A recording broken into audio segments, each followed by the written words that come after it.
to this episode of She Can. Today I am so excited to be joined by one of my pals. In this new studio, actually, we haven't had anyone in who's actually a friend of mine before we started. So I'm joined by Sehar Shahid. I am so excited to talk to you, Sehar, about so many things: business, motherhood, all of the things, pharmacy, weight loss. How are you? I am so good, and actually I am so excited to be here and so honoured. I'm your first pal that's been on here. Do you know, actually, before we came on here, I said to Sarah, what have you been up to today? And she's like, oh, just a wee radio interview on BBC Scotland. Casual. And then your phone's been ringing off the hook. Yeah. So I feel so honoured to be here having an hour of your time, because your time is precious now. Oh, you will always have my time. So tell us a little bit about you and what you've been up to for the last couple of years, because your life has completely changed over the last probably 2 or 3 years. Yeah. No, definitely. It's not something that I recognise, actually. So I'm a pharmacist by background. I've been qualified for almost 15 years. I am also a mum. I've got 2 beautiful girls who are 11 and 7, Maya and Isla. And I'm married to this man who is the most supportive and amazing husband. And I had a very typical career as a pharmacist, like, a community pharmacist, worked as a store manager with Boots, worked my way up the corporate ladder as we were kind of told to do. But actually, over the last few years, when I lost my brother very suddenly, and for me that was a very kind of a pivotal moment in my life where I thought life is too short, and actually I don't want to be working for someone else all the time, and I want to have more flexibility, but I also want to have the nice lifestyle that the money can give you. A few opportunities fell in my lap, and long story short, I ended up setting up my own online pharmacy back in 2023. And that's what I've been doing. And actually, when I first set out to start my online pharmacy business, I thought that's all it was going to be, an online pharmacy, and that was it. And actually, from that one decision of starting that business, like, I have had the most amazing opportunities. Like, I have done things that I just never ever thought that I would be able to do. Little old me, and I'm sure we'll get into some of those things. But yeah, so now I run my online pharmacy. I have another business called Dose of Empowerment, which is a networking community for women in healthcare in Scotland. I sit on the board for the National Pharmacy Association, so I'm the board director for Scotland. I'm a speaker and trainer for Eli Lilly, the pharma company, for Manjaro, as everyone knows it, the weight loss medication. So yeah, lots of things. And then you will see me regularly on media, so on your TV, on radio, published on magazines and stuff, which is very surreal. But I guess that is now my normal life. And it was definitely not like that before I started my business. Oh my God, so many things. Like, where do I even start here? So the first thing that I want to touch on is, you mentioned that when your brother passed away suddenly, that was a turning point for you. Yeah. I think so often in life we have those turning points, don't we? For me, I just turned 40 last year, and I thought, I'm middle-aged now. Like, this is happening, whether I am aware of it or not. And for you, that moment where you realise that life was too short, it just gave you that perspective of, if there's things I want to do in life, I have to start doing it. Yeah. So firstly, well done for turning that pain into power and really acknowledging your feelings and acknowledging those lessons, but then actually moving with it, because that's something that a lot of people don't quite manage. Yeah, I think we take it for granted that we've got all the time in the world. Yeah. And, how many times do we sit there and say, one day I'll start that business, one day I will look for a better job, or where I'm more happier, or one day I'll start that hobby, one day I'll travel. That one day, before you know it, doesn't come. Yeah. And I think that was it for me. Like, it was just like, life's too short. And actually, I'm the eldest of my siblings, and my brother, he was the only son, and I just kind of felt this sense of responsibility, to kind of fill his gap, his shoes, from looking at, in terms of responsibility and looking after the family, being the eldest, and I knew that a normal 9-to-5 job was not going to allow me to do that, because for me it was important to be able to give my mum and dad, my family, my time. It's not just about financially being able to support, but the time. And I was working in a 9 to 5 job, like I was tied to that, like, and I wanted the freedom where I could go whenever I wanted and go and look after mum and dad, or, you know, be there for my siblings and all that kind of stuff. And actually, I just knew that a business was going to give me that flexibility, not a 9 to 5 job. Yeah, absolutely. And that's brave to acknowledge that and then to start moving towards that. And to quote what you just said at the start there, you said, a few opportunities fell in my lap, which actually is very humble of you, because they didn't necessarily fall in your lap. You went out there and you made it happen. Yeah, but I think I'm a big believer of, like, just get your head down and work really hard. And I think that's what I've probably done over the last few years, like building my business, really stepped out my comfort zone. You know, I mean, the amount of events and networking I've done. And, you know, a lot of people see on social media, oh, she's at another event, oh, it's all right for her, or she's in London, she's doing this, she's speaking on this stage. But actually, it's a lot of hard work behind the scenes, like, you know, and there's so many times where I'm just like, to my husband this I'm like, I can't be bothered going, I'm exhausted, and he's like, you have to go. And he goes, because every time you go to an event, every time you go to anything that you've been invited to, he goes, you come back and you are buzzing. You tell me that you've had the best conversation with somebody, you've met the most inspiring person, and then something's like, you know, came from the back of that. So I think it's a lot of it is, you know, when I say opportunities fell in my lap, I think it's also about you being intentional and, you know, going out your comfort zone and putting yourself in positions and conversations on tables that you necessarily wouldn't do. Yeah, your lap has to be in the right room exactly for the opportunity to land. Yeah, absolutely.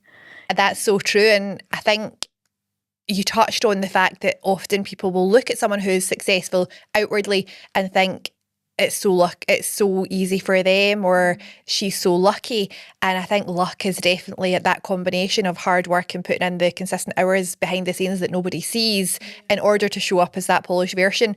You've had years of studying, of perfecting your art, of doing so much behind the scenes work on pharmacy and governance of pharmacy. And that's when the consultancy opportunities came to you. And then from there, you decided to start 24-hour pharmacy. Yeah. So tell us a little bit about the 24-hour pharmacy getting off the ground and the difficulties that you ran into, because that was not an easy launch, was it? So a couple of years before I set that up, I was doing consultancy, like you mentioned, and I was helping loads of other online pharmacies with their clinical governance, because there was regulations and no one was actually understanding how to put those regulations into practice. And ultimately what I was seeing was patients were put at risk with online pharmacies because checks weren't getting done, clinical appropriate prescribing wasn't getting done, etc. So for me, I loved that, going in and helping other businesses across the country, like, and improving their governance so they could be safer.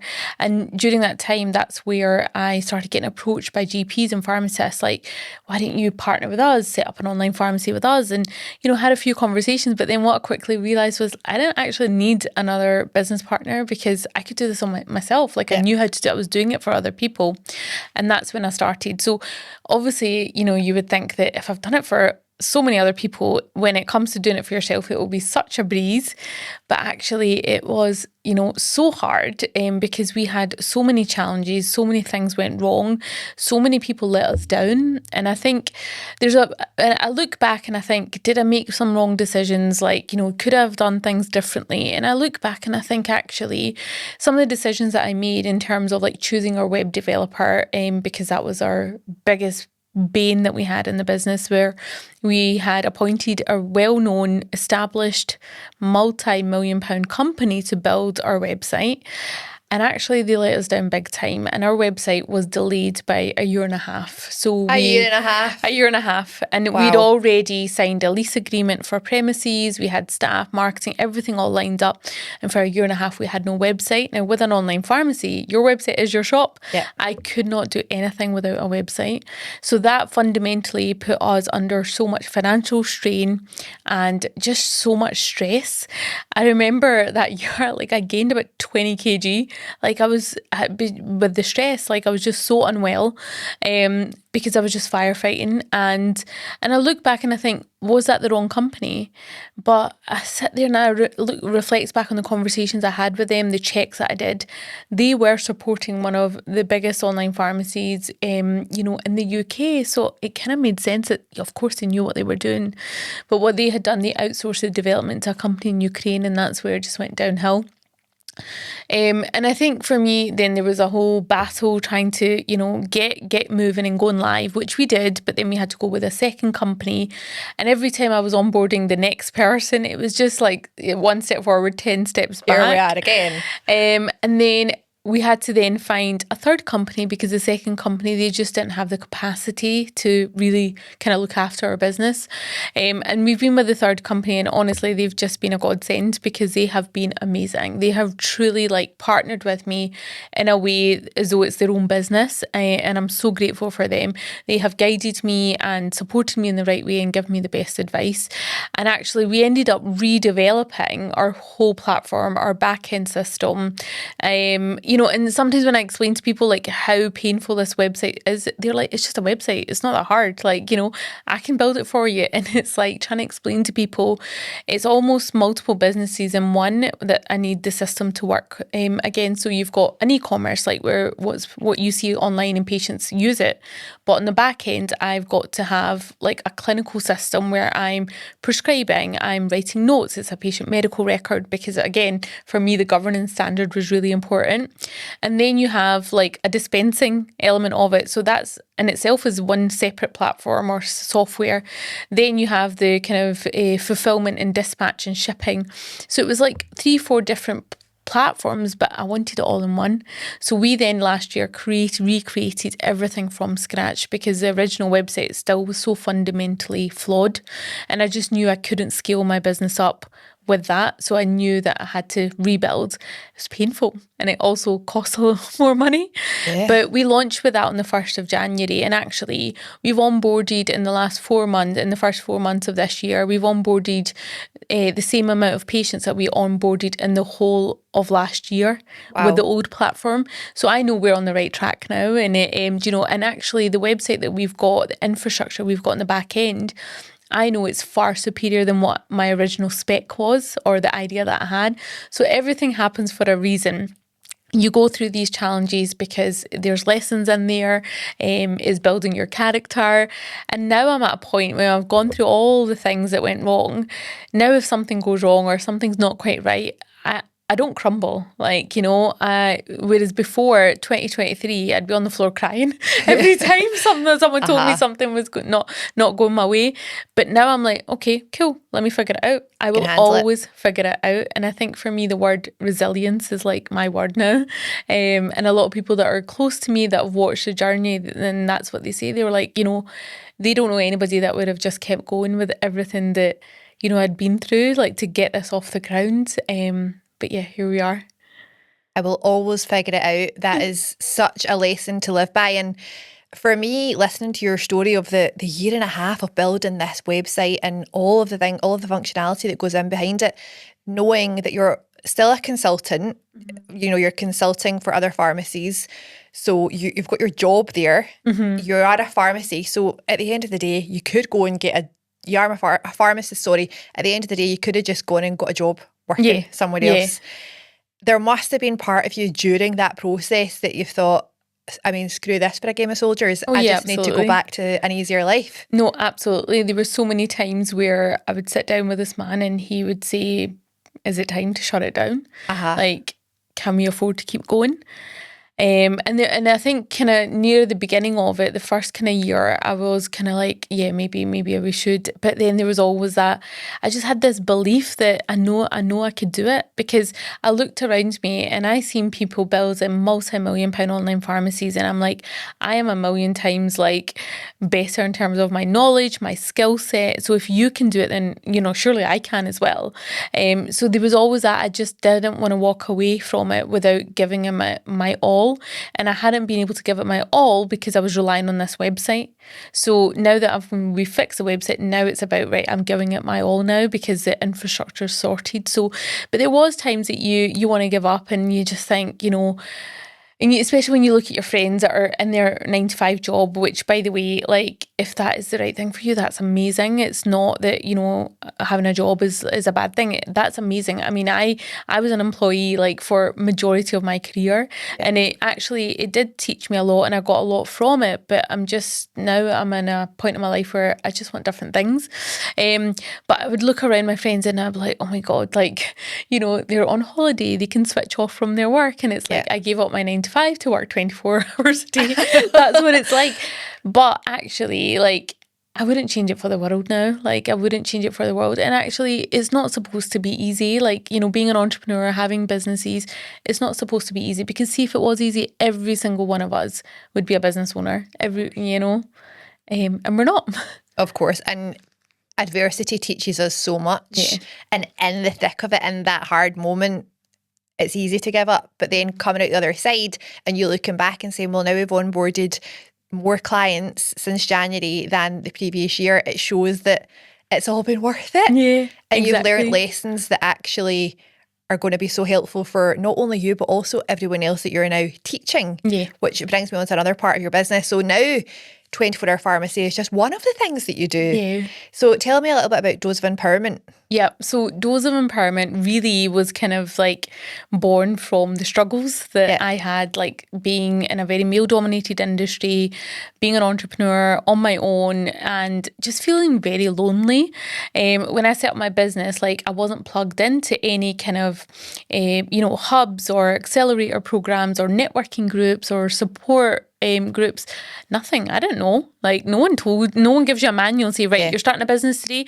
Here's like a blueprint of everything that you need to know. Here's a contacts list of people that can help you. No one does that. And I was really like alone. And because of the challenges I had, like I just never had anybody like to bounce things off, to sense check things, to give me the right advice, to encourage me, to guide me or to pick me up when I was just on the ground, like, or in the trenches. And over the last kind of couple of years of building my business, I started sharing more on like social media what I was doing, because I realised that I wasn't a typical pharmacist. It, kind of started building a bit of a portfolio career. I started getting messages from like girls, women, like, saying, I love what you're doing. You're so inspiring. I would love for you to be able to do something like that. I just don't know how. I just don't know how you do it. I don't have the confidence. So I'd start getting these messages and I'd always have these amazing conversations trying to pour belief into these women. And it made me realise, like, actually something's missing here. Like, there's so many women that are so capable. There's so many women that have amazing ideas. They want to start that business. They want to change their career. They want to go for that leadership role. And actually they just don't have the confidence. And all they need is a community or some sort of support network nudging them and saying, you can do it. Of course you can do it. And you're not crazy, like, to want more. And that's where I thought, you know what, I never had that network. I'm going to create it. So we launched Dose of Empowerment at the end of last year. And originally it was a networking community for women who are pharmacists, because obviously I'm a pharmacist. And very quickly, I was getting inundated with messages like, I'm a doctor, I'm a nurse, I'm a dentist, I would love to join your community. Looks amazing what you're doing. And there wasn't really anything like this in Scotland. And I was getting messages from like people in Birmingham, London, when is this coming to our city? So that will happen, I'm sure. But so then what I did was I opened it up to all women in healthcare in Scotland. And actually what we do now is we meet up once a month, and it's in a lovely setting in a 5-star hotel. We have a guest speaker. I wonder who my guest speaker was last month. I was lucky enough to be the one. Yeah, and you were incredible. Like, the girls all loved you. So we have a guest speaker that's there to inspire, really empower the women, and I try and pick different speakers for different topics that I feel that the women would want to listen to. We've had people talking to us about financial, like, knowledge and expertise, to how can women be savvy, for their own finances or in their business and things like that. We've had had women that are sharing super, super inspiring journeys, like whether it's like, you know, going through early menopause at the age of 35, whether it's looking at energy work and how you know, become the best version of yourself, whatever it is. And then we have a lovely dinner as well. And I'm starting to build this community of just amazing, amazing women. And actually, when you were at our event, like we touched on this at the beginning, and I got really emotional because like I initially started to do this for other women, like my way of kind of giving back or doing something. But actually, it is the one thing that does so much for me. It fills my cup up because like there's times where I'm feeling rubbish and I'm on my WhatsApp group with the girls on Dose of Empowerment and they're encouraging me and vice versa. And I think that's so important. It's about building that kind of support, sisterhood, or that kind of network where we absolutely encourage each other. So your little dose of empowerment every month. Love that. I love the dose of empowerment, and I was so fortunate to be part of that.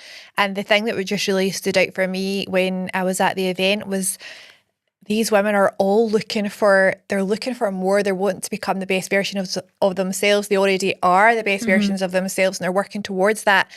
But everyone is so encouraging of each other. And I think that's massive when it comes to doing anything in life, is who you surround yourself by. And it's a really important lesson that if you don't have those people in your life, you can create that community. Yeah. Because it would have been easy for you to think there are other communities out there, someone's already doing something like it, and to talk yourself out of it.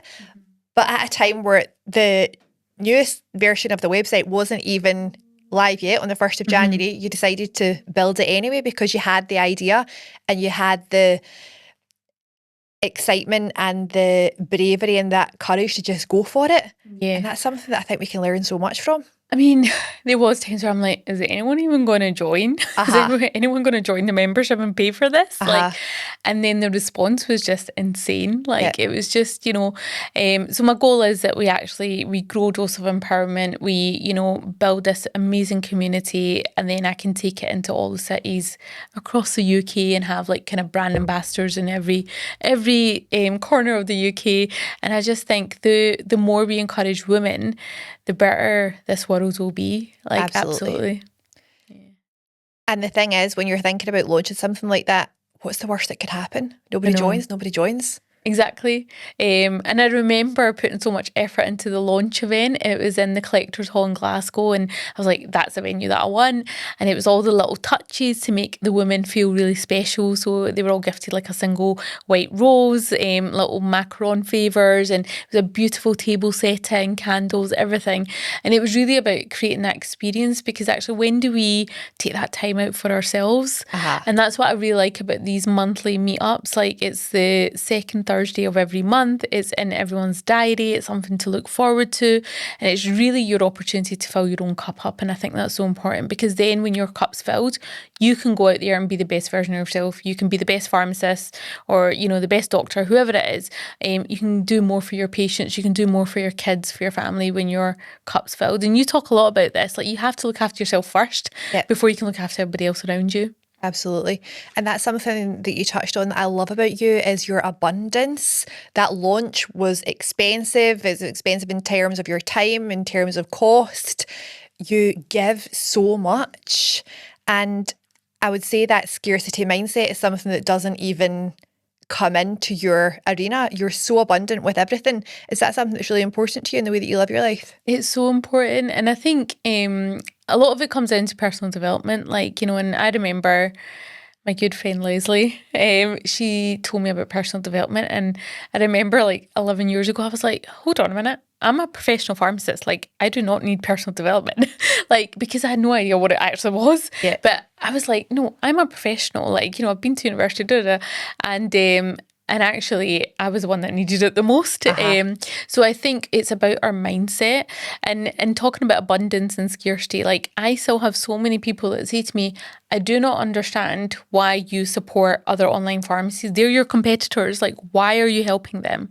Like, why are you teaching them how to be better with their governance, right?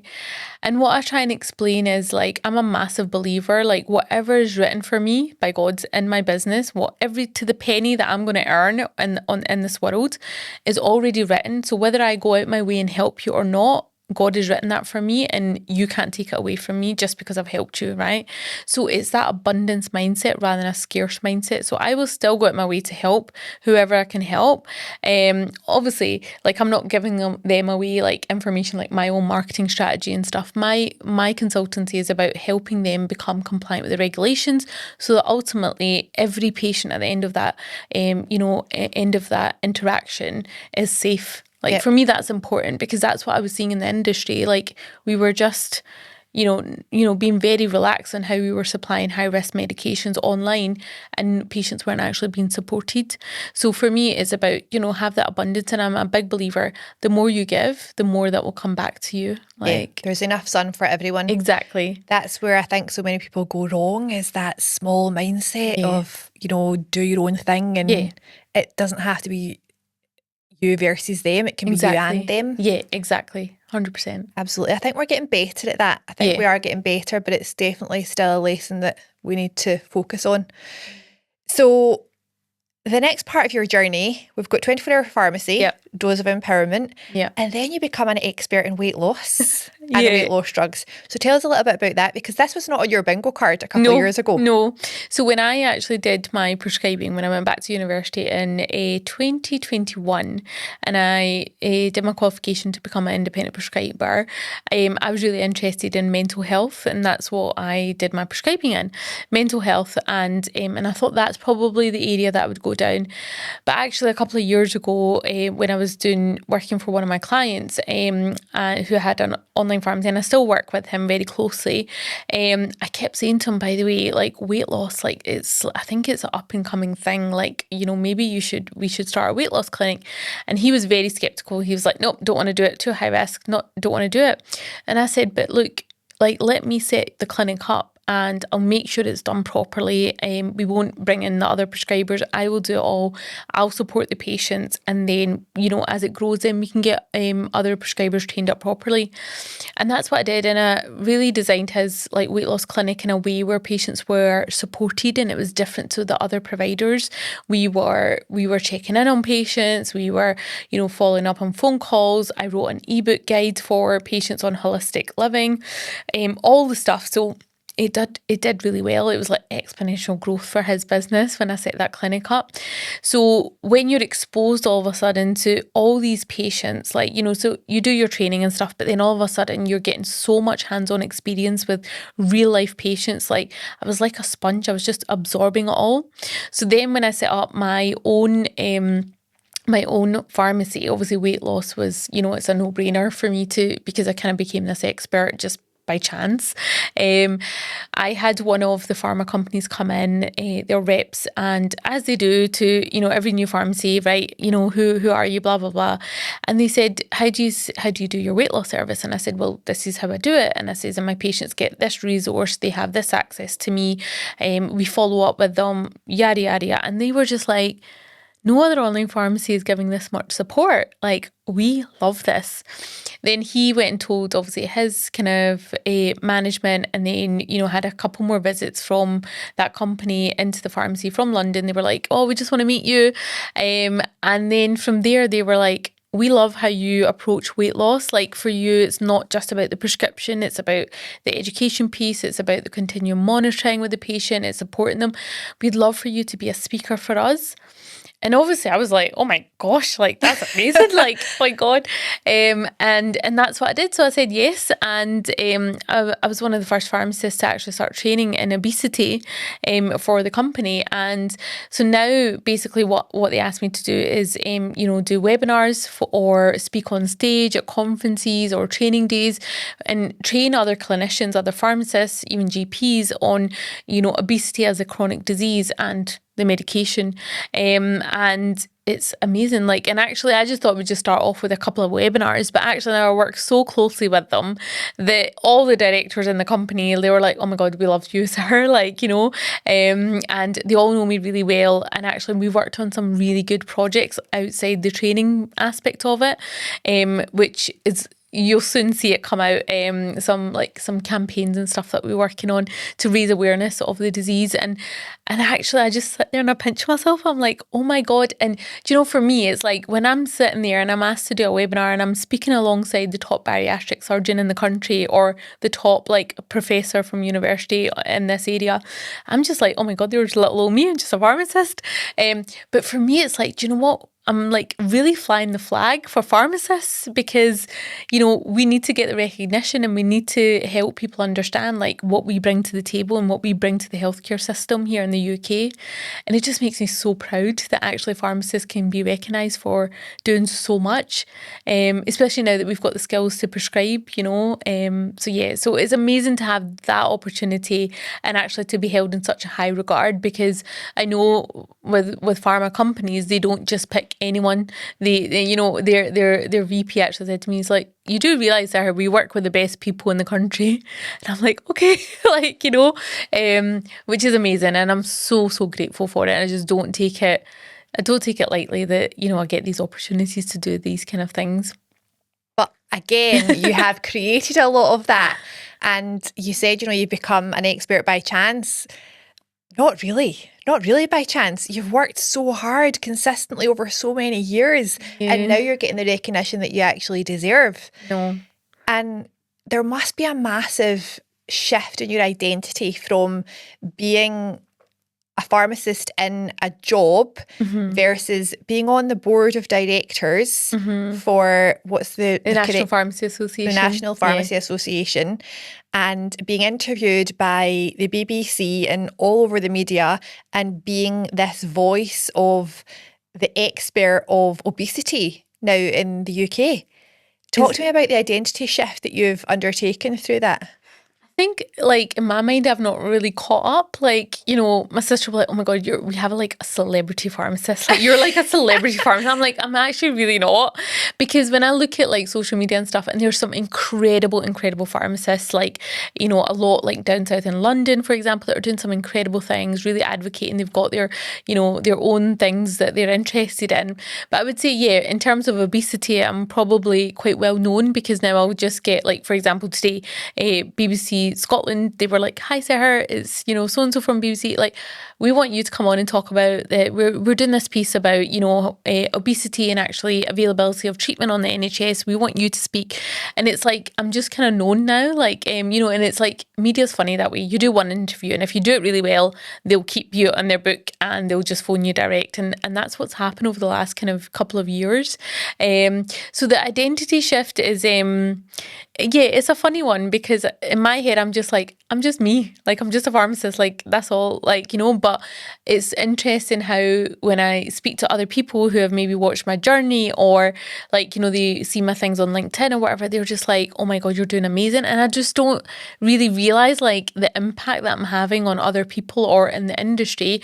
Because for me, I'm just like, I'm just doing my job. Like, I'm just getting on with it. Like, you know, but it is lovely to, you know, now get that recognition. But for me, I just think, right, what else can I do? What's a bigger impact piece? And I think as well, like, it goes back to, you know, when you have that moment in your life and it's like a turning point, it's kind of like, what's the legacy I want to leave? Like, you know, for me, that's really important.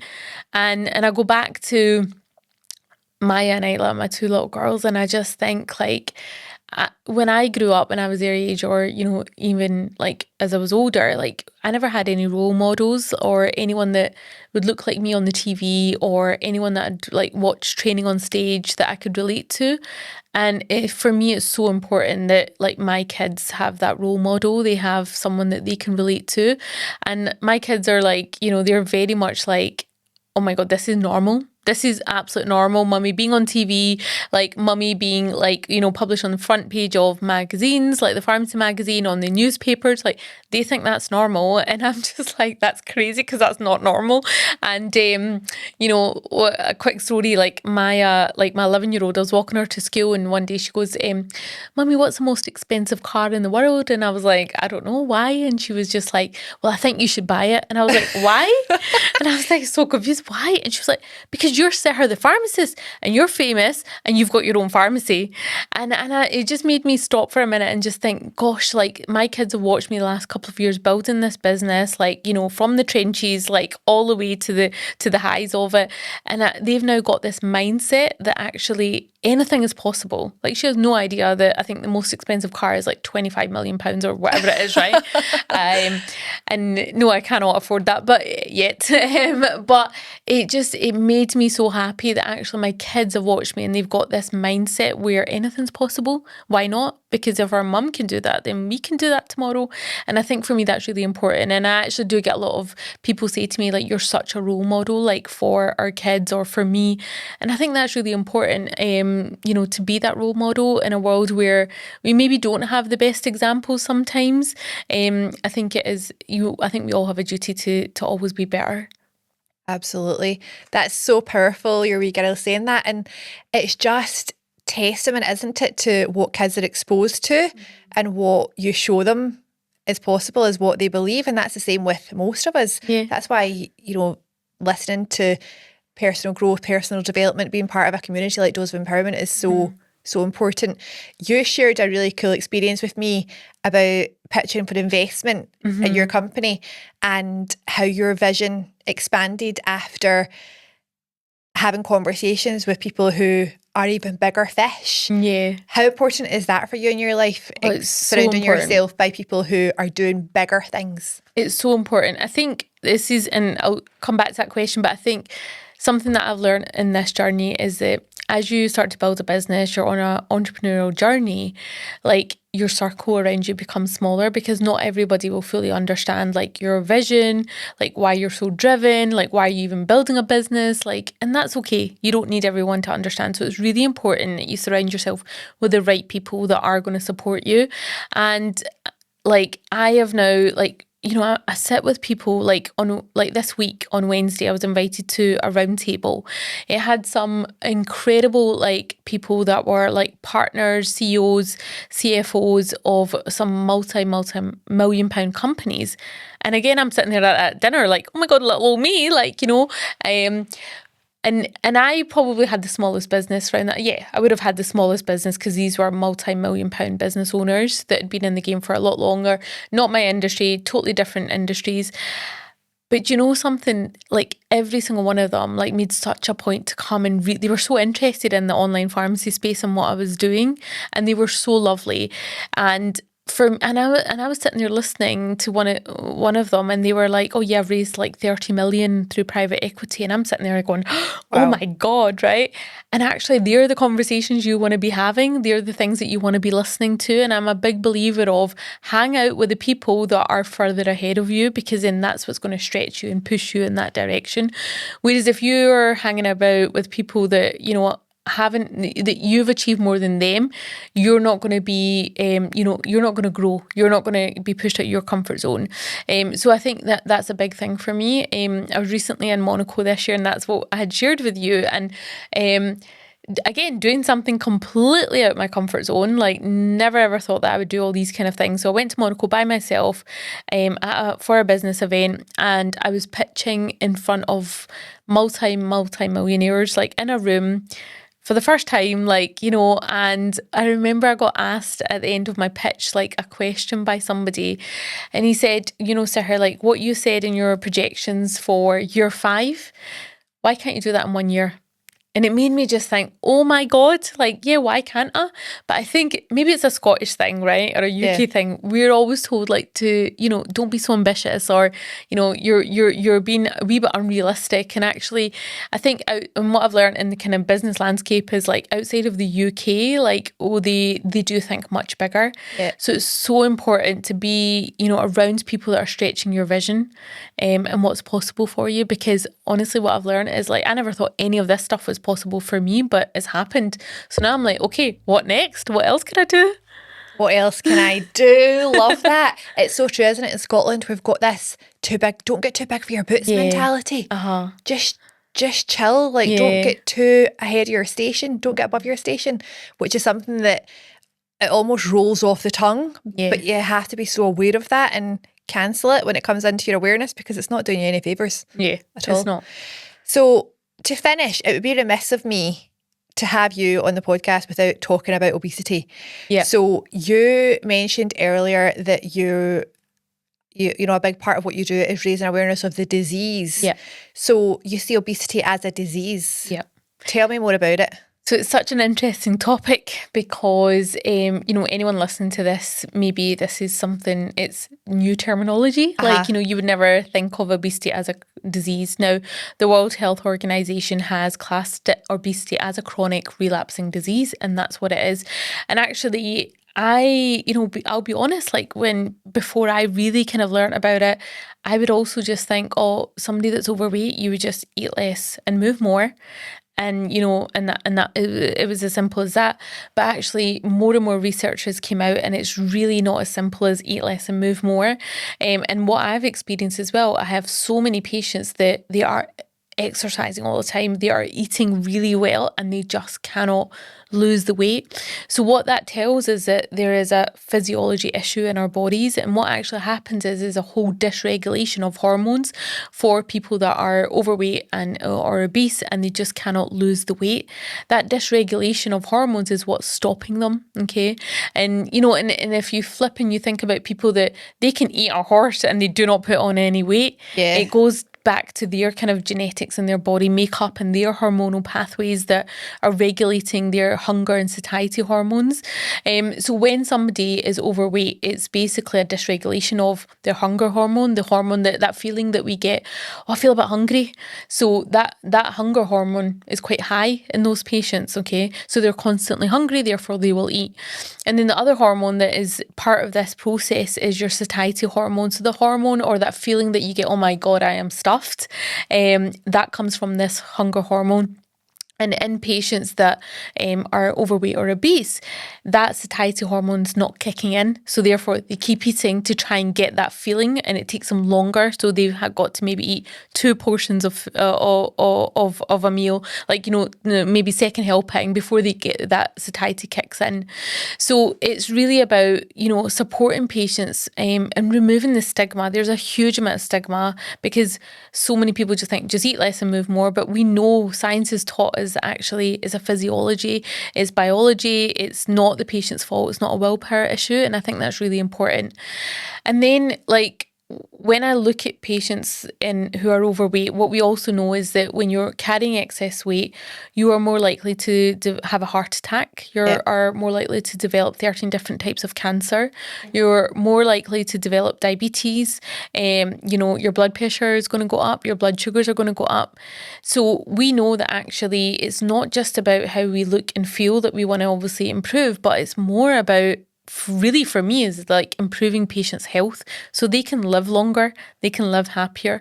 The amount of patients, and especially women that I speak to, and they are just so like, they've lost their confidence, they have really struggled, and especially women that are hitting perimenopause and menopause. It's like, I'm exercising, I'm going to the gym, I'm eating right, I cannot lose the weight. And again, it's not the same. It's not the same. And again, it comes back to what happens in perimenopause and menopause is a whole dysregulation of our hormones, which makes it harder for us. So what we were doing in our 20s isn't going to be what works for us in, you know, our kind of 30s and 40s and beyond. So I think it's about helping people understand that obesity is a chronic disease. It's not a willpower issue, and actually it's okay if you need support through medicated weight loss, or, you know, and medicated weight loss isn't for everybody, and that's something that I would advocate. I will only prescribe if it's clinically appropriate, if you meet the criteria and the guidelines for it. It is not the GLP-1 weight loss medication is not for somebody that just wants to lose a few pounds because they've got a holiday coming up. Absolutely not. I am not your pharmacist if that's what you're looking for. This is people that are living with being, you know, obese, and supporting them in the right way so they can be healthier. And actually, you know, it fills me up with so much joy when I see the transformation, because for me, it's not about the scales. It's about who they become in the process. Like, you know, I've had patients that are male who have literally been on the verge of tears when they've, improved their health. We've been able to de-prescribe their blood pressure medication. We've been able to de-prescribe their antidepressants. We've been able to, reverse their pre-diabetes. We've been able to improve, their sex life and their relationship with their wife. For me, that's huge, to be able to do that. So I think we need to be better as a society in terms of supporting patients and removing the stigma. And all I would say is that if we class it as a chronic disease, then we need to give the respect to the patients that are then living with obesity as well. You would never judge somebody that's got type 2 diabetes. You would never judge them and say they're on a sugar jab. You would never say that. You would never say to somebody, oh, you should just relax and your blood pressure would come down. You won't need those pills. You would just never say that. But we're so quick to really judge people that are living with obesity. And I just think that needs to change, because actually when there's that stigma, more and more patients are so scared to take the first step and have that conversation. And for me, it's about making sure that actually you take the help before it's too late, because we know that your life expectancy is reduced. The minute your BMI is over 40, you've lost 8 to 10 years of your life expectancy, and that's huge. So for me, it's I'm dead passionate about it, because it's about that educational piece, educating patients, educating society, but also educating clinicians as well, because actually how do we approach it and how do we make patients feel comfortable to come to us and talk to us about it? And for me, the way I practice, one size doesn't fit all, so it's very much about individualized care for that patient with what's going on in their life. And, and the medication needs to be used alongside a healthy diet and lifestyle. Absolutely. And you'll get that from the support at 24-hour pharmacy. We'll always encourage you to do that, because it's not a magic bullet that you can just take the medication and then don't do anything else, and still live an unhealthy life. Absolutely not. And I guess for me, because I practice that way and that's kind of what I preach, I then attract all the patients that genuinely need it. Because I won't prescribe for somebody that just wants to lose a few pounds and it's a cosmetic thing that they're looking for, because that's not what the medication's for. These are high risk medicines and they need to be prescribed through, by a medically trained professional. Yeah. Do you think a big part of the stigma around obesity is because it's a fairly new thing for society? Being obese hundreds of years ago wasn't a thing. Yeah. And now it is. Yeah. We've got the highest rates of obesity ever in history. And actually Scotland has got the highest rates in Europe. It is really, really 60% of our population is overweight or obese. Wow. That's huge. So yeah, I think it is, the food industry is a big part to play in it. Everything's accessible. We do not even need to get off our sofa and we can have food delivered, fast food delivered to our house. Everything's just so commercialized. It's so easy. Our jobs have all changed. We're all sitting, and we're not moving as much. And the food that we are eating is so processed. It's not got the same nutritional value that it did back in our grandparents and great-grandparents' age. So I think there's loads of work that needs to be done around really changing our food industry to start off with. But actually there's even just what I find is that the lack of basic education that patients have around their foods. Everyone thinks carbs are bad, and or fats are bad on our diet. And actually we need protein, fats and carbs in a healthy, balanced meal. That's what we need. Our bodies need all of that. So I think it's even just starting off with basic nutritional education, the basic education around how we move our bodies. And one of the things that I'm a big believer in is just bite-sized changes. So when I have a patient that starts their weight loss journey with me, I'll kind of assess where they're at in terms of their fitness, how much they move, what they eat. Now, if someone's having a takeaway every single night and they start their weight loss journey, I'm not going to say to them, right, absolutely no more takeaways ever again, no more takeaways. That's really hard for them to do if they've done that their whole life. So it's actually, well, let's try and cut 2 days a week. Can you maybe not have the takeaway and maybe have something healthy that's cooked at home? That's a bit more manageable than me saying to them, stop all your takeaways so it's bite-sized steps. And that's kind of what I've done. And what I've found is that I've had like such a high retention rate of patients with staying with us, and staying with us and having exceptional results, like with the medication, and then when they have stopped, because we've really coached them to build the healthy habits and the mindset change around it all, they've been able to maintain their weight, for most part of it. Yeah. But again, what I would like to add is that some patients do need to be on the treatment long term, because if we go back to the first question you asked me, obesity is a chronic disease, is it? Well, yeah, it is. And if we believe and accept that it's a chronic disease, then the treatment also needs to be chronic. The same way hypertension, diabetes is a chronic disease. Medication doesn't get stopped the minute your blood pressure is normal.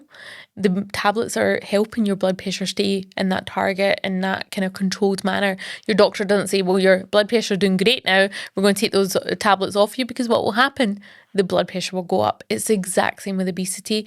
So, I do a lot of media work, but sometimes media can also portray like a kind of a negative aspect, or patients just put the weight all back on after these, after they're on these drugs, and the drugs are kind of framed in a bad or negative manner, but it's the drugs are just one part of the puzzle, right? And I think so much emphasis goes on the medication. Actually, it's about that holistic care and how we're approaching obesity overall. Are we supporting patients with their mindset change? Are we supporting them with their nutrition and their exercise and all of the things? There's so much to it. And I think that's a whole nother episode, because I feel like I'm just going to, I'll keep talking about this because I'm so passionate about it. But yeah, there's just so much more to it. It's not just as simple as eat less and move more. And like you said, it could be a whole other episode. There's a whole conversation around it, and there is a lot of judgment, a lot of stigma, a lot of shame around obesity. But I think for someone looking in on that industry and that area of medicine, is just, the lesson can be just don't judge a book by its cover. You don't necessarily know what someone's experiencing until you've walked a mile in their shoes. And different people have different experiences with mental health, with, different areas of their health and their wellness. And obesity is no different than that. Exactly. Because it's part of their biology at the end of the day. So well done for what you're doing, and the lives that you're changing as part of this. And you acknowledge that probably what we need is an overhaul of the entire food industry. But in the meantime, this is saving lives. Yeah, I'll just chip away one patient at a time in the meantime. One patient at a time. Sehar, thank you so much.